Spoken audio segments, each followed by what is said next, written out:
अस्सलाम वालेकुम। इस नशस्त में आपका खैर मकदम। मैं हूं आपका मेज़बान दोस्त कौसर गुल, आपकी खिदमत में हाजिर। इस वक्त मौजूद है ज़िला कुलगाम के देवसर इलाके में और हमारे साथ मौजूद है डीडीसी मेंबर बराए देवसर रियाज़ अहमद, जिसे रियाज़ मानीगामी के नाम से भी जाना जाता है। चनाचे रियाज़ मानीगामी की जहाँ तक हम बात करें तो मुख्तलिफ स्टेज पे मुख्तलिफ जो अवामी रैलीज़ थे उनमें ये बड़े बड़े दावे करते थे कि हम जो अगर मैं लोगों ने मैंडेट दिया तो लोगों की जितने सारे मसाइल हैं, काम है, उनको तरजीही बुनियादों पे हल किया जाएगा। तहम आज 6 माह गुजरे और 6 माह के दौरान रियाज़ अहमद जो डीडीसी मेंबर है, कितने जो काम है लोगों के आज तक किए और उसके साथ साथ क्या इनको लग रहा है कि जो लोगों ने इन्हें मैंडेट दिया और उन लोगों के तवक्कात पे किस तरह ये खरा उतर रहे हैं, इन सब विषय पे इनसे बात होगी। और रियाज़ साहब, डेली घड़ियाल में आपका खैर मकदम है। तो हमें ये बताइए कि अभी 6 माह गुजरे और 6 माह के दौरान कितने आवामी जो मसाइल हैं उनको किस हद तक आपने हल करने की कोशिश की? जी, मैं आपका शुक्रिया अदा करना चाहता हूं कि आप यहां तक पहुंचे। रही बात डीडीसी चुनाव की, जो 2020-22 दिसंबर को जिसका रिजल्ट निकला था और 28 दिसंबर को हमने हलफ उठाई थी, मैं आपको कहना चाहता हूं कि डीडीसी इलेक्शन जो इन्होंने कराया है, जो गवर्नमेंट ने बोला था, जो पब्लिक के साथ इन्होंने वादे किए थे कि भाई हम डीडीसी का चुनाव करके आपको सहूलियत ग्राउंड लेवल पे, आपको ग्रास रूट लेवल पे आपको हुकूमत देंगे, वो चीज़ मुझे लग रहा है कागजों में है, लेकिन कहीं पर भी उसको पूरा नहीं किया जा रहा। अब मैं ये क्यों कह रहा हूं कि वो कागजों में है कि ग्रास रूट लेवल पे भी हुकूमत नहीं पहुंची। आपने डीडीसी को 71 लाख रुपए दिए, जिस डीडीसी के कॉन्स्टिट्यूंसी में 25,000 के आसपास वोट है, 1 लाख या 50,000 के आसपास पॉपुलेशन है, कहीं हायर सेकेंडरी स्कूल है, कहीं हाई स्कूल है, कहीं मिडिल स्कूल है, कहीं हॉस्पिटल है, और 71 लाख में हम उन हॉस्पिटलों को या उन स्कूलों को या जितने भी और पब्लिक इशू थे 71 लाख में हम वो पूरा नहीं कर पाएंगे। दूसरी बात, आपने कैपेक्स बजट में दिया, आपने सीडी पैटर्न नहीं दिया। क्या आप मानते हो ये बात? खुदा ना करे कल किसी जगह आग लग जाती है और मैं वहां पर जाता हूं, जब तक गवर्नमेंट ढूंढेगी कि ये सेक लिस्ट में या नॉन सेक लिस्ट में पीएमएवाई कोटे में इसका नाम है या नहीं है, तब तक उस बंदे को अगर हेल्प करना है, हम क्या दें? हमारी जेब तो खाली है, हम क्या लेके जाए उसके पास? फिर से बाबू लोगों के पास इन लोगों को जाना पड़ेगा उनके पैर पकड़ने के लिए। जनाब, हमारा घर जल गया, हमारे घर के ऊपर पेड़ गिर गया, हमारे घर की छत तूफान से उड़ गई। तो इन चीजों को जब देखते हैं हम, रही बात कि तब से आज तक डेवलपमेंट कितनी हुई, हाँ डेवलपमेंट हुई है, किस पैमाने पे हुई है? जहां पर एक डीडीसी मेंबर के साथ उसका बीडीसी मेंबर उसका सहयोग दे रहा है, जहां पर एक डीडीसी मेंबर को उसका पंच सरपंच सहयोग दे रहा है, वहां पर बड़े बड़े प्रोजेक्ट बन सकते हैं। जहां पर कंट्रोवर्सी है, वहां आपको मैं काउंसलर साहब अभी बोलता हूं कि कोई प्रोजेक्ट नहीं बनेगा। हमें भी ठीक सुधरना पड़ेगा। और हमारे जो पीआरआई इंस्टीट्यूट है, एक्चुअली इसमें ये बोलते हैं पीआरआई पंच और सरपंच है, पंच और सरपंच पीआरआई नहीं है, ये पंचायत राज इंस्टीट्यूट है। इसमें 3 टायर सिस्टम जो है, इसमें बीडीसी भी आता है, डीडीसी भी आता है। ये चीज आम जनता को, आम लोगों को ये चीज पता होनी चाहिए। पीआरआई इस टाइम जो कुछ भी कर रही है वो लोगों के लिए कर रही है। रही बात गवर्नर साहब को कौन से कदम उठाने चाहिए इस इदारे को मजबूत करने के लिए, इस टाइम अगर आप राजस्थान का काउंसिल देखें, वहां जिला परिषद बोला जाता, अगर आप हिमाचल प्रदेश का काउंसिल देखें, अगर आप महाराष्ट्र का काउंसिल देखें, तो नियर अबाउट सालाना बजट जो है 500 करोड़ के आसपास है। और अगर हम यहाँ के काउंसिल की बात करें तो 10 करोड़ से ऊपर गवर्नर साहब ने हमें कुछ नहीं दिया। और मुझे लगता है यहाँ पर गवर्नर साहब को दोबारा सोचना चाहिए, सेंट्रल गवर्नमेंट को सोचना चाहिए, जब तक वो यहाँ पर असेंबली के चुनाव कराए तब तक उसी पैटर्न पे, जैसे हिमाचल है, राजस्थान है, महाराष्ट्र है, उत्तराखंड है, जैसे वहां के काउंसिल चल रहे हैं उसी हिसाब से यहाँ पर भी काउंसिल चलना चाहिए। और डेवलपमेंट की मसले की बात करें हम, तो डेवलपमेंट जो है वो सारा काउंसिल के पास होता है, वहां होता है डीएम और यहाँ है डिस्ट्रिक्ट डेवलपमेंट कमिश्नर।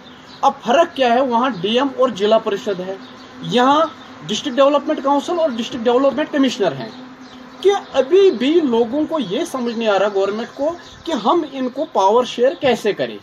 अगर ये पावर शेयर ठीक तरह से करेंगे काउंसिल के पास, तो हम पब्लिक के नुमाइंदे हैं, पब्लिक तक सही तरीके से उनकी जो डिमांड है वो पहुंच जाएगी, वो पूरी हो जाएगी। भैया साहब, 6 माह का समय गुजर गया, बीत गया, तो हमें ये बताइए कि जो आपने वादे लोगों से किए, 6 माह क्योंकि अभी 6 माह का टाइम भी बहुत होता है, तो क्या उन वादों पे आप खरे उतरे कहीं जगह पे? मैंने लोगों से वादे किए कि मैं हेल्थ सेक्टर को मजबूत करूंगा, मैंने लोगों से वादे किए मैं एजुकेशन सेक्टर को मजबूत करूंगा, मैंने लोगों से वादे किए मैं सपोर्ट सेक्टर को मजबूत करूंगा। तो उन चीज़ में आपने सुना भी होगा, जो टाइम मैंने प्लान दिया, मैंने किसी जगह अपने पंचायत से भी, अपने बीडीसी साहब से भी और खुद भी मैंने कहा लैंड रेंट मत दीजिए आप, और हमने नहीं दी।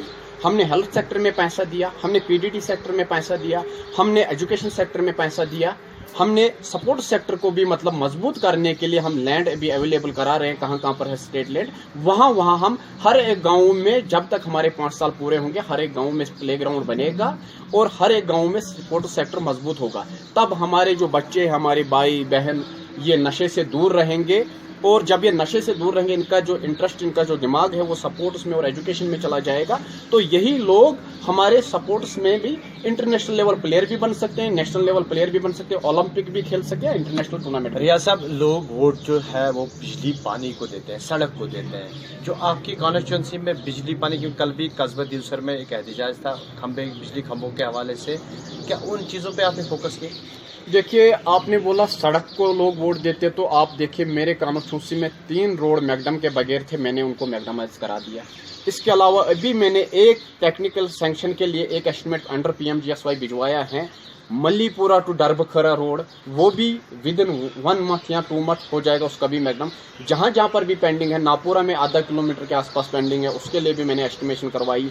मानीगाम जियारत शरीफ से चंदन परजन अभी पेंडिंग है, उसके लिए भी एस्टिमेशन टेक्निकल सैंक्शन के लिए गया है, उस पर भी मैकडम हो जाएगा। रही बात पावर सेक्टर की, आपने पानी की बात की, कस्बे दिवसर में मैं जाना चाहता था, बदकिस्मती से वो टाउन के साथ है, मैं वहाँ इंटरफेयर नहीं कर सकता हूँ, या दिवसर ए में इंटरफेयर नहीं कर सकता हूँ। दिवसर बी हमारी जंगलपुरा से लेके खड़वनी राहपुरा तक कॉन्स्टिट्यूंसी है। मैं आपके माध्यम से उन लोगों को कहना चाहता हूँ, जहाँ पर भी आपको पानी का, सड़क का, बिजली का मसला हो, आप किसी भी टाइम मुझे फ़ोन कीजिए, आपका ये बेटा, आपका ये भाई खड़ा होगा, उसी टाइम में एडमिनिस्ट्रेशन को बोलूँगा कि भाई यहाँ पर तुरंत कार्रवाई कीजिए। रियाज साहब, विवादित बयान आप देते हैं कि सरकार ने जो 2 ऐसे अहकाम सादर किए, तो अब लगातार आप सोशल मीडिया पे, बाकी प्रिंट इलेक्ट्रॉनिक मीडिया पे सरकार के इस फैसले को गलत कहते हैं, जहां लोगों में ये भी गम गुस्सा है कि आखिर आप ही एक डीडीसी हो जो इस सरकार के फैसले के आगे आ रहे हैं कि सरकार का ये फैसला गलत है। मगर ज़मीनी सतह पे अगर देखें तो रूरल डेवलपमेंट में तरह तरह की खामियां वक्तन फ़ौक्तन पाई जा रही है, लोग भी नाला है इस महकमे के साथ, तो क्यों आप बार बार सरकार के फैसले को हद तनकीद बनाते हैं? कौसर साहब, मैं आपको कहना चाहता हूँ, आपने बोला आप विवादित बयान देते हैं और लोगों के अंदर सोच बदल रही है। मैं ये कह रहा हूँ, मैं जैसा हूँ, जिसके अंदर जैसी सोच होगी, वो सोचेगा रियाज मानीगाम चोर है तो मैं चोर हूँ, वो सोचेगा रियाज मानीगाम पीर है तो मैं पीर हूँ, वो सोचेगा रियाज मानीगाम एक अच्छा व्यक्ति है तो मैं अच्छा व्यक्ति हूँ। वो लोगों के सोच के ऊपर है। रही बात विवादित बयान की, विवादित बयान में देता नहीं हूँ, लेकिन लोग समझते हैं। मैंने लोगों को अवेयर किया था, भाई एक KS ऑफिसर बनने के लिए कई साल उसको सड़क पे बैठना पड़ता है, पढ़ना पड़ता है। एक IAS बनने के लिए उसको पूछे कि IAS बनने के लिए क्या क्या करना पड़ गया। नौकरी देनी बहुत मुश्किल है, नौकरी छीननी बहुत आसान है। अगर गवर्नर इंतजामिया ने खुद DDO पावर्स हमारे सरपंच साहब को दिए, उनको उसके साथ साथ ट्रेनिंग भी देनी थी, भाई जब रिलीज ऑर्डर आएगा तब आप पेमेंट रिलीज करना। पेमेंट फर्स्ट सिग्नेटरी और सेकंड सिग्नेटरी, फर्स्ट सिग्नेटरी करता है VLWO जिसे हम बोलते हैं pass order, second signatory payment release करता है सरपंच साहब। अब अकाउंट सरकार के पास एक ही है। अगर पहले की तरह हर एक पंचायत में अलग अलग अकाउंट होता तो उस अकाउंट में पैसा होता तो शायद ये चीज सामने नहीं आता। और दूसरी बात, जो लोगों में भी एक आफा है कि घोटाला हुआ, कोई घोटाला नहीं हुआ। खाली हुआ क्या, मैं आपको बताना चाहता हूँ कि रिलीज ऑर्डर नहीं था अभी तक, और सरपंच साहब को पता नहीं था, उन्होंने ट्रेनिंग नहीं की हुई थी, उन्होंने पेमेंट रिलीज कर दी। और गवर्नर इंतजामिया ने, एडमिनिस्ट्रेशन ने क्या किया कि उन्होंने 11 वीडियोज और 2 ACDs, उस पे मैंने अपील की है गवर्नर साहब से। मैंने विवादित बयान नहीं दिया कि सर इन वीडियोस का मेरे हिसाब से शायद कोई कसूर नहीं है, हमसे गलती हुई है, क्योंकि हमारे सरपंच साहब को पता नहीं था रिलीज ऑर्डर आया या नहीं आया, उन्होंने गलती की है, शायद इसको दरगुजर करना था। और इन वीडियो साहब को मतलब अगर आप इस बात को कह रहे हैं कि उनको दरगुजर करने दें, तो क्या बात रहेगी कि एक पब्लिक रिप्रेजेंटेटिव ऐसी बात कहे कि किसी शख्स को दरगुजर किया जाए किसी बात को लेके, तो आप नहीं मानते हैं कि लोगों में गम गुस्सा पाया जा रहा है आपकी इस बयान मैं आपको ये बता रहा हूँ कि लोगों में गम गुस्सा है। मैं उनसे ये बात भी कहना चाहता हूँ, उनको एक्सप्लेनेशन करनी थी। भाई आप ये बताइए, सरपंच ने पेमेंट रिलीज कैसे की विदाउट रिलीज ऑर्डर? तो पावर ऑफ अथॉरिटी जो होती है वो वीडियो के पास होती है। उसके पास आज पावर ऑफ अथॉरिटी नहीं है, वीडियो पावर उसके पास ना एसीडी साहब के पास है ना वीडियो साहब के पास। आपके वीडियो पावर इस टाइम पंचायत में है और सरपंच साहब के पास। तो आप मानते हैं कि गलती सरपंच की है? गलती सरपंच की नहीं, आपका ये कहना है कि गलती सरपंच ने की है तो सजा भुगत रही है एसीडी और वीडियो। बिल्कुल, मतलब गलती मैंने की है, सजा आप भुगत रहे हो। अगर फर्स्ट सिग्नेटरी मतलब पास ऑर्डर वेलडब्ल्यू ने दिया तो वेलडब्ल्यू को पकड़ना था। भाई आपने पास ऑर्डर कैसे दिया रिलीज ऑर्डर के बगैर? फिर आपका कहना यह है कि जो सरकार ने फैसला किया वो सरकार का फैसला क्या गलत है? मैं ये नहीं कहता हूँ सरकार का फैसला गलत है।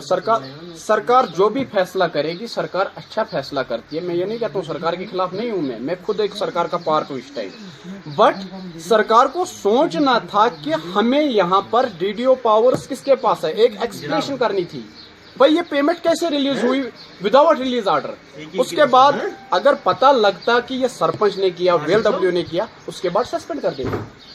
ये बताइए, और दूसरी बात, इन्होंने बाज़ाब्ता कमेटी कंस्टिट्यूट की जाती है, सरकार किसी के खिलाफ। हम ये कहें कि अगर सरकार ने करप्शन के खिलाफ आवाज उठाई है तो you should be welcome the step. जो गवर्नमेंट की तरफ से स्टेप उठाया गया है उसको बहुत वेलकम करना चाहिए। मैं उसका वेलकम करता हूँ, सरकार को अप्रिशिएट करता हूँ कि आपने करप्शन के खिलाफ कदम उठाया। लेकिन यहाँ पर आप फिर गलत बोल रहे हो कि करप्शन नहीं हुआ। सरकार ने अप्रूवल दिया है, सरकार ने टेक्निकल सैंक्शन दी है, सरकार ने उन कामों का एक्टिव करा रखा था। गलती यहाँ हुई कि रिलीज ऑर्डर नहीं था, अभी ठेकेदार ने काम कर रखा था ग्राउंड लेवल पे। करप्शन नहीं है। करप्शन मतलब कि आपने सरकार के खाते से 1 करोड़ या 2 करोड़ रुपए निकाल दिया और अपने जेब में रख दिया और ग्राउंड लेवल पे काम कहीं नहीं। ग्राउंड लेवल पे काम भी है, ग्राउंड लेवल पे टेक्निकल सैंक्शन भी है, ग्राउंड लेवल पे अथॉरिटी भी है, ग्राउंड लेवल पे वर्क ऑर्डर भी है, ग्राउंड लेवल पे अप्रूवल भी है। लेकिन खाली मिसअंडरस्टैंडिंग जो लोगों के बीच में, भाई करप्शन नहीं है। मैं आपके चैनल के माध्यम से कह रहा हूं लोगों को, करप्शन किसी जगह नहीं है। खाली गलती हुई है कि रिलीज ऑर्डर नहीं था, without release order payment release की गई है। रियाज साहब, मैं आपको इस बात का मानना पड़ेगा कि आप इस बात से एतराफ कर रहे हैं कि आज की डेट पे अगर हम वीडियो ऑफिस पे जाते हैं वहाँ सिर्फ और सिर्फ सियासी लोगों के चमचे देखने को मिल जाते हैं, पंचायत से जुड़े लोगों को देखा जाता है। क्या वजह है कि बेरोजगार नौजवान जो है, पढ़े लिखे नौजवान, उनको तरजीही बुनियादों पे रोजगार के जो मनरेगा में है, बाकी 14 FCs के तहत जो काम है उनमें उनको तरजीह नहीं दी जाती? जहां सरकार ने बेरोजगारी खत्म करने के लिए MG नरेगा कांग्रेस के टाइम में बना था कि 100 दिन का रोजगार का वादा भी दिया था कांग्रेस ने उस टाइम। और अगर आप इसमें चेंज लाना चाहते थे, आप कहते हो कि सियासतदानों के चमचे या पंचों सरपंचों के, या हम DDCU के वो खाली ब्लॉक पे होते। क्या आपको कोई आम व्यक्ति जिसके परिवार में 4 बच्चे, उसकी बीवी, उसकी माँ, उसका बाप 214 रुपए में काम पे आएगा? सरकार ने पॉलिसी क्यों बनाई? सरकार ने अगर बेरोजगारी खत्म करने के लिए पॉलिसी बनाई तो सरकार को इस पे कमेटी बनानी चाहिए, नहीं कि भाई यहाँ पर हम मिनिमम वेजेस कितना दे सकते हैं, उसको दिन में कितना हम उसको मतलब रेट देंगे। तो मुझे लग रहा है कि जम्मू कश्मीर के, अगर मैं अभी भी अपना मेरा मकान बनाना है मुझे, तो मैं अगर किसी को मजदूरी पे लाऊंगा तो 700-800 रुपए से कम नहीं आएगा। अब मैं 700-800 भी नहीं कह रहा हूँ, कम से कम 500 रुपए तो रखो, ताकि मैं अपने 4 बच्चों को, अपनी माँ को, अपनी बीवी को, अपने बाप को खाना खिला सकूं। तो इट सीम्स कि अगर आपको ये लग रहा है कि ये स्कीम जो है फ्लॉप स्कीम है? फ्लॉप स्कीम नहीं है, मैं ये नहीं कहूंगा फ्लॉप, मैं ये बात कर रहा हूँ। अलबत्ता मैं ये कहूंगा कि सरकार को यहाँ पर इसमें चेंजिंग लानी चाहिए। नरेगा के मेन डेज की जो रेट है 214, उसको 214 से बढ़ा के 600 रुपए के आसपास करना चाहिए। और जो लोगों को उन्होंने वादा दिया 100 दिन का रोजगार, वो 100 दिन का रोजगार जिस टाइम कांग्रेस के हुकूमत में मिलता था, इस टाइम भी मिलना चाहिए। रियासत जाते जाते मैं आपसे जरूर एक सवाल करूँ, क्योंकि लगातार रियासत जम्मू कश्मीर के अंदर कोविड से जो लॉकडाउन था और इसमें लोग मुतासिर हुए, बेरोजगारी हम कहें तो दिन ब दिन बढ़ती ही जा रही है। और इसमें अगर हम देखें ट्रांसपोर्टर, दुकानदार, रेडी फरोश, हम कहें तो जिंदगी का हर एक शोबा जो है वो मुतासिर है।